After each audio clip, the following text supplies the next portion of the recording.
I'm here with Robin Rozendal, another Dutch author, and not just an author, because you also are an illustrator.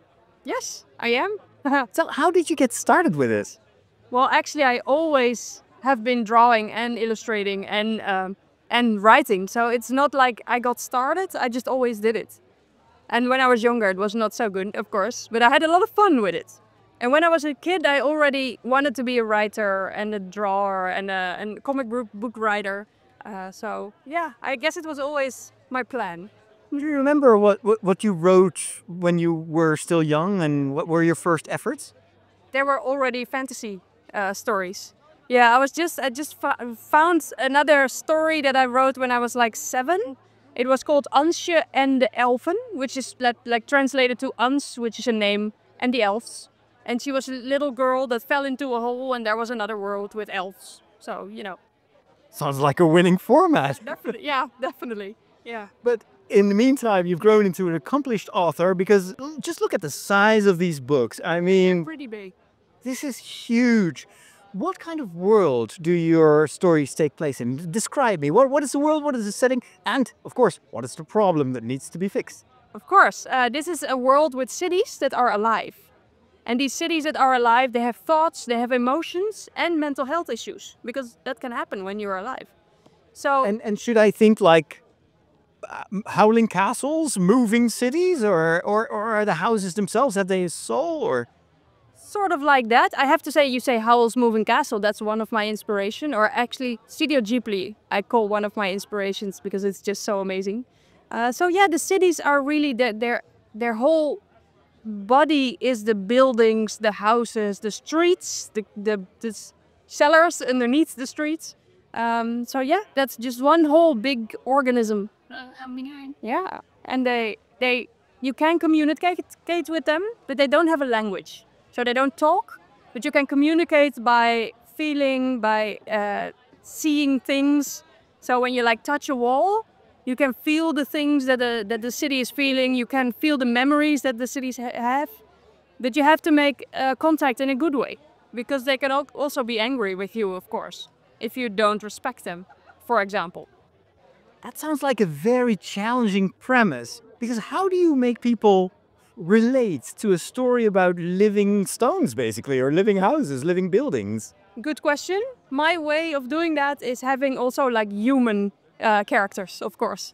So my main characters are not the living cities, they're actually the humans that interact with them.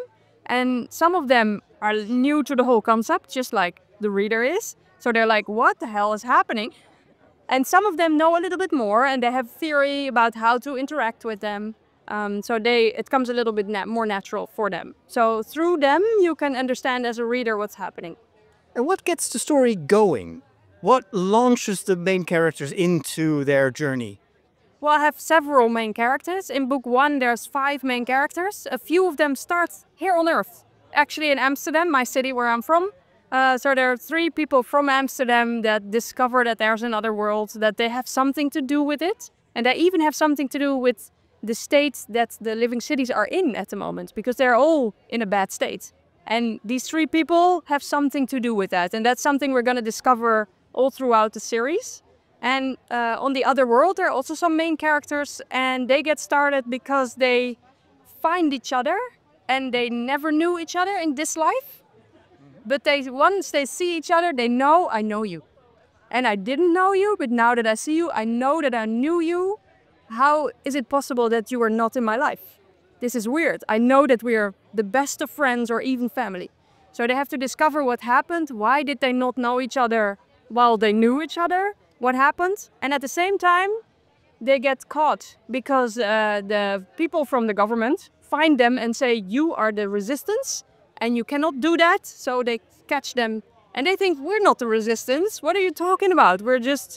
They're actually slaves working on a castle and working for like tradespeople. So they know nothing. But then they get caught for being in the resistance and they know each other. So there's something going on, but they just don't know what yet. I can tell you're a very accomplished storyteller, because now I want to know how it ends. Good. Yeah, well, it's going to be a series of 10 books. So it's now only 2. The second one came out like 2 days ago. And it's going to be 10 books, so everybody has to wait a little bit before we see how it ends. But a lot happens already in the first 2 books, I have to say. Are you more of an architectural writer, someone who plans everything in advance, or are you more like a gardener who will just start a story and we'll see how it grows? I have to say I'm a little bit in between, I think. I always start with planning everything. Every chapter of the whole series I planned out. But then once I start writing, everything changes. So it's like I'm going off the rails and then I have to start planning again. Like, oh my God, everything changed. What to do now? So yeah, that's about it. It's like going to the groceries, coming home with a very specific idea of what you're going to cook, and then you're actually starting to cook and turns out to be something completely different. Yeah, something like that. Even though I'm saying that I know how it's going to end, the series, and I don't think that will change. So it's like the core of the story keeps the same. The same as what I thought of like 15 years ago when I started writing this. So that doesn't change. It's just the circumstances change, the shape changes, more weird stuff gets added because I really like to get weird stuff in the story because I want to surprise myself and my readers. So yeah, I think it gets better because of it. You mentioned that some of these cities even have mental health issues. Is that an important topic to you, or where does that come from? Yeah, that's interesting. Actually, for my work, I'm also a videographer. I do a lot of work for the mental health industry, if you can call it that. So I interviewed a lot of people with mental health issues, and it's just a topic that means a lot to me because I see how much struggle there is and how much it is also like a taboo still, that it's hard to talk about. So I like to, well, get it more out in the open in a sort of abstract way because I think fantasy is something that you can use to like find out how the world works, right? So you can use a story like this that's really weird also to yeah, discover our own world and the way we live. So yeah, that's what... And explore solutions, explore choices that maybe are still far away in our regular world. Yeah, definitely. And my main characters are of course humans, but they interact with these cities, and by this interaction they learn about themselves. They learn about how the world works, how they should interact with each other and with the living cities. So it's a way, yeah, to explore as a writer how we should handle this. What do you hope your readers are taking away from your books? Are you just here to entertain? Is there something you'd like to affect in them or change maybe their ideas or their worldview? Well, I'm always a bit of an optimist and somebody who wants everybody to be friends, which is of course not possible. But that's, I think, in the core also of my story, to inspire people to interact more, to talk with each other, to try and understand each other.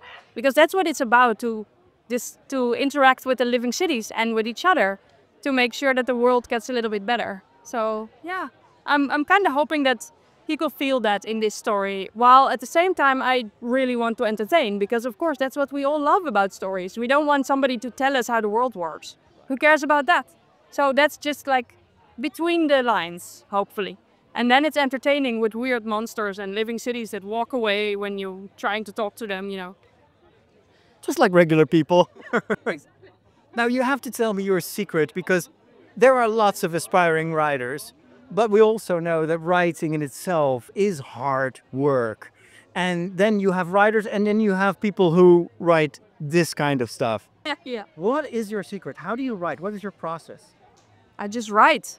I think when you really want to, you should just write. And there's always stuff that comes in the way and takes up your time. But in the end, you have to ask yourself, what do you really want to do? And for me, that's writing and drawing, of course. So when I'm tired or something and I feel like just doing nothing, I'm thinking, well, but really? Don't you want to write? Because that's what you want, right? So just go ahead and do it. And then just keep at it. Yeah, and also I think you have to have fun. Because when I started writing this, it's like 15 years ago, I started writing not to publish. I started writing because I wanted to write this story. I wanted to have fun with it because I saw these characters, I wanted to explore the world. Yeah, so not because I wanted to publish, not because I wanted to earn money from it. I don't care about that. I care about the fun of it. So yeah, and I'm just hoping that people can feel that as well. Do you have specific times that you write the best? No, I try to write in the morning. I like that, like get up at 6:30 and then write at 7 until 8. But I also write well in the evening. And sometimes I take a whole week and just write the whole week. Yeah. That's pretty impressive. You told me that you also are a videographer and you have even YouTube channel. I have 2 YouTube channels. 2 YouTube channels. Actually, I know you from a YouTube channel about technology. Yeah, about making videos. Yeah, so I'm a videographer and a photographer as well. And now also a writer and an illustrator. So yeah, When do you live? I don't. I just work all the time. This is your life. Yeah, I was just talking with somebody earlier and I said, well, my work is actually a hobby and my hobby is also work. So it's all blending together. It's all telling stories. It's all making images and images are stories. I don't know. It's just blending. Thank you so much for your enthusiasm and your creativity to share that talent with the world. We're very much indebted to you and looking forward to discovering the story of those living cities because I am intrigued. I'll work on getting it translated into English. I just need to find a publisher, you know, no big deal. So that's it. If anyone is watching and you want someone who can write the same amount of pages as Brandon Sanderson but is so much better, Brandon. And, you know, have it illustrated as well, because I illustrate my books as well, of course. So you get 2 for the price of 1. No. Call her. How can people find you? I'm on YouTube in Dutch, sorry, and I'm also on Instagram. In my Instagram channel is called Robin lowercase stripe. I don't know how you Underscore. Robin underscore. or Rozendal_art. I'll Fantastic. give you the link. Thank you so much. And all the best with the rest of the 8 books that are still in your mind and soon on paper. Thank you.